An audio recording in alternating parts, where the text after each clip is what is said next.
नमस्कार। मैं हूं मनमोहन भट्ट। उत्तराखंड में आखिर वो दिन आ गया है जब नई सरकार चुनने के लिए उत्तराखंड के 85 लाख मतदाता अपने मताधिकार का प्रयोग करने के लिए पूरी तरीके से तैयार हैं। मत प्रतिशत कितना होगा इसकी चर्चा बाद में की जाएगी, लेकिन चार बड़े मैदानी जिलों में जिस तरीके से आबादी पिछले 5 से 10 वर्षों के भीतर बढ़ी है, इससे यह तो जाहिर होता है कि पहाड़ों से पलायन हो रहा है। अब हम बात आज कर रहे हैं उत्तराखंड की दो प्रमुख राजनीतिक पार्टियों की, जिन्होंने अपने अपने चुनावी घोषणा पत्र, दृष्टि पत्र या विजन डॉक्यूमेंट में जनता के लिए वायदे किए हैं। एक बार आप इन वायदों को फिर से सुन लीजिए, समझ लीजिए और फिर वोट देने के लिए निकल पड़िए। बात सबसे पहले सत्तारूढ़ दल भारतीय जनता पार्टी की। 5 वर्ष तक सरकार में भारतीय जनता पार्टी शामिल रही। 3 मुख्यमंत्री 5 वर्षों के दौरान आला कमान ने उत्तराखंड को थोप दिए, लेकिन 5 वर्षों में ऐसा कोई बड़ा काम राज्य सरकार नहीं दर्शा पाई जिसे वो अपनी उपलब्धि बता पाए। जो बड़े काम करने का दावा त्रिवेंद्र सिंह रावत ने किया था, उन बड़े कामों को खारिज पुष्कर सिंह धामी ने कर दिया, या कहें कि त्रिवेंद्र रावत के फैसलों को पलट दिया। अब 5 वर्षों के लिए खाका खींचने की बारी थी, इसलिए घोषणा पत्र, विजन डॉक्यूमेंट जरूरी था। अपना घोषणा पत्र जब बीजेपी ने जारी किया तो उसमें लव जिहाद के मामले में कानून जो बना हुआ है उसे और कड़ा बनाए जाने की वकालत की गई है। लैंड जिहाद या जमीनों पर अप्रत्याशित रूप से दूसरे संप्रदायों के लोगों के आना या जमीनों पर कब्जा करने की जो खबरें हैं, उसके हिसाब से लैंड जिहाद पर भी सख्ती बरतने की बात बीजेपी ने अपने विजन डॉक्यूमेंट में की। उसके बाद जो चीज छूट गई उसे पुष्कर सिंह धामी ने कहा। उन्होंने कहा कि वो यूनिफॉर्म सिविल कोड के लिए ड्राफ्ट तैयार करेंगे, एक कमेटी बनाएंगे विशेषज्ञों की, और भारतीय संविधान की धारा 44 के अनुरूप इसका प्रारूप तैयार किया जाएगा।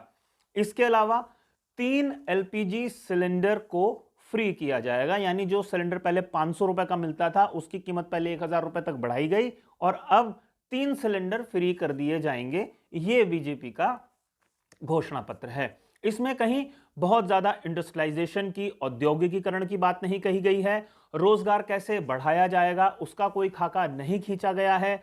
भू कानून जो उत्तराखंड में बदलाव किया था बीजेपी की सरकार ने, उसको कैसे समाधान निकाला जाएगा उस बात का, उसका भी बहुत बड़ा जिक्र, बहुत तार्किक जिक्र बीजेपी ने अपने घोषणा पत्र में नहीं किया है। महिलाओं की सुरक्षा के लिए वायदा किया है कि महिला थानों की संख्या बढ़ाई जाएगी, किसानों का खास ध्यान रखा जाएगा और हर ब्लॉक में किसान मंडियों की स्थापना की जाएगी। ये बीजेपी के घोषणा पत्र के बड़े वायदे हैं। जनता इन वायदों पर कितना भरोसा करे ये जनता को सोचना है, क्योंकि 5 वर्ष से बीजेपी ने उत्तराखंड में शासन किया है। अब एक बार फिर से वो जनता के सामने हैं। आकलन जनता करे कि ये जो वायदे कर रहे हैं, उन वायदों को क्या ये सरकार या ये पार्टी पूरा कर सकती है या नहीं कर सकती। जो वायदे 2017 में बीजेपी ने किए थे, लोकायुक्त का गठन करने की बात कही थी, 100 दिन में लोकायुक्त बनाने की बात कही थी, वो वादा बीजेपी सरकार 5 वर्ष में पूरा नहीं कर पाई है। तो इन वायदों पर बीजेपी कैसे खरी उतर पाएगी। उत्तराखंड की जो दूसरी बड़ी राजनीतिक पार्टी है, अब हम उसकी चर्चा करते हैं। कांग्रेस ने भी उत्तराखंड में 10 वर्षों तक शासन किया है। 10 वर्षों में 5 वर्ष का शासन एनडी तिवारी साहब का था, जिनके समय में औद्योगिकीकरण हुआ, हरिद्वार में सिडकुल की स्थापना हुई, पंतनगर में सिडकुल की स्थापना हुई। लेकिन जो दूसरा टर्म था, जिसमें पहले टर्म में विजय बहुगुणा थे और उसके दूसरे टर्म में हरीश रावत मुख्यमंत्री थे, उस दौरान कांग्रेस ने क्या क्या काम किया उसका भी आप ध्यान जरूर रखिएगा कि वो 5 वर्ष कैसे बीते हैं। उन 5 वर्षों के दौरान कांग्रेस ने क्या उपलब्धि हासिल की है और उस दौरान भी क्या भ्रष्टाचार और तमाम जो आरोप शराब और भूमाफिया और अवैध खनन के कांग्रेस की सरकार पर लगे, उसको भी आपको ध्यान में रखना होगा। लेकिन हम पिछली बातों को पिछली बातों से सबक लेते हुए आने वाले 5 वर्षों के लिए सरकार चुन रहे हैं। कांग्रेस ने महंगाई को बड़ा मुद्दा बनाया है। एलपीजी सिलेंडर को लेकर कांग्रेस ने ज्यादा बड़ी तैयारी करने का दावा किया है। कांग्रेस ने कहा है कि एलपीजी सिलेंडर 500 रुपए से ज्यादा का नहीं मिलेगा उत्तराखंड में अगर उनकी सरकार आएगी, यानी सब्सिडी का बोझ उत्तराखंड पर बढ़ेगा।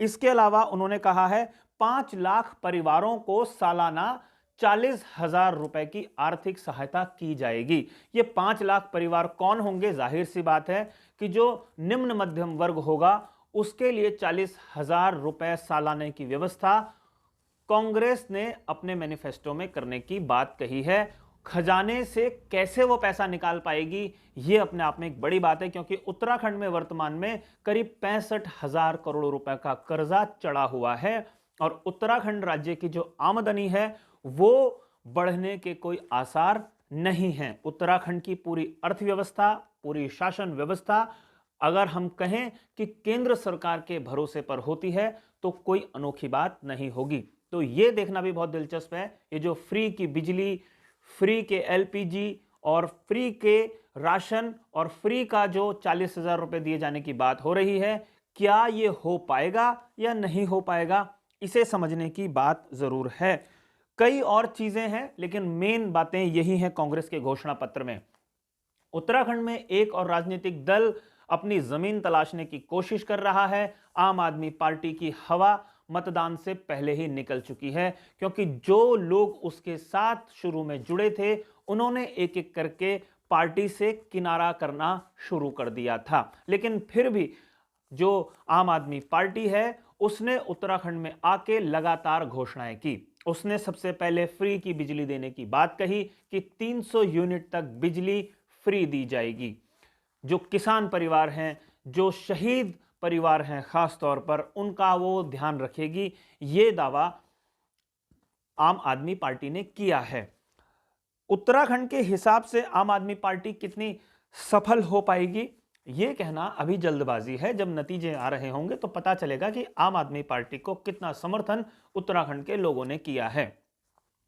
उत्तराखंड में एक और पार्टी है जिसे क्षेत्रीय दल कहा जाता था उत्तराखंड का, उत्तराखंड क्रांति दल। प्रचार में उत्तराखंड क्रांति दल कहीं पर भी नजर नहीं आया। उसके नेता अपने विधानसभा क्षेत्रों से बाहर भी नहीं निकल पाए और लोगों को आमतौर पर पता भी नहीं है, चाहे वो मैदानी क्षेत्र हैं और चाहे वो पर्वतीय क्षेत्र हैं, कि उत्तराखंड क्रांति दल का कौन सा नेता चुनाव मैदान में है। यानी कि उत्तराखंड क्रांति दल रेस से पूरी तरीके से बाहर है।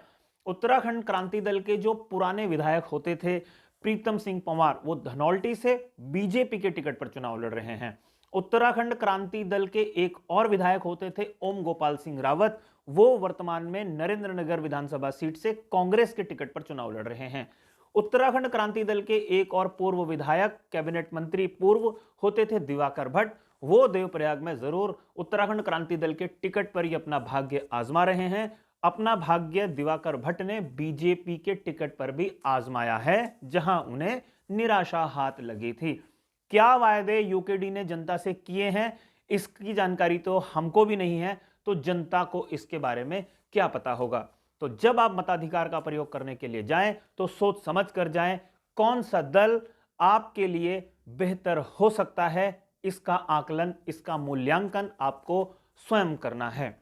उत्तराखंड में वोट देने के लिए आप जरूर जाएं, ताकि एक आदर्श व्यवस्था के हिसाब से सरकार को चुना जा सके। अभी के लिए फिलहाल इतना ही। हम लगातार तमाम अपडेट्स के साथ आपके सामने उपस्थित होते रहेंगे, लेकिन आपसे आग्रह, अगर आपको ये रिपोर्ट पसंद आई हो तो इसे लाइक कीजिएगा, इसे शेयर करके अपने मित्रों तक पहुंचाइएगा। और अगर आपने अभी तक इस चैनल को सब्सक्राइब नहीं किया है तो इस चैनल को भी आप सब्सक्राइब जरूर कर लीजिए। अगले रिपोर्ट में आपसे एक बार फिर मुलाकात होगी, तब तक के लिए नमस्कार।